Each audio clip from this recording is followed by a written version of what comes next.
Obunachilarimiz yine qidirishda va izlashda davom etdik sizlar uchun.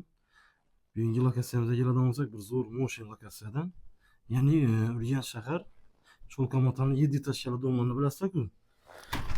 Shu 7 etajli domdan yana bir yurtlarimiz 7 etajli domning 7-etajida 3 xonali kvartiramiz chiqdi sotib. Uyda hozirlik qilib beramiz sizlarga. Berimizga yurtlarimiz oshxonamiz. Benim cihazlar işi kuhne birler kaladı. Kanı gitedi okşadı. Bunun telefon arkalı müracaat etip kızı kavarasılar.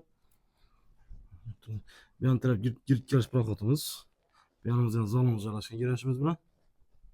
Bir yanımızdan yine yurtturan halat izle. Ayak dileniz polini laminatla kılından zamanı registrler kısırlığı. Bir de nava getip nava karşısında telefon arkalı müracaat etseyle kuda halası yapılacaksın. Bir an taraftan sanız elimiz. Sanzir hojatxonamizda dena joylashgan yerimiz. Bu tarafda hojatxonamiz. Turolazin shuni holatda. Bu tarafda birinchi spalnamiz, ya'ni ikkinchi xonamiz bu yerimizda. Bu tarafda uchinchi xonamiz, ya'ni ikkinchi spalnamiz. Shuni holatda o'rganamiz.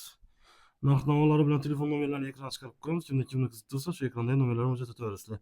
Videomuzu yakın sonra manfaat olmasa like basıp koyuyorsunuz. Unutmayın da. Paçosyası bol şeyden çıkmasın. Yeter olsun rahmet emme. Sizlere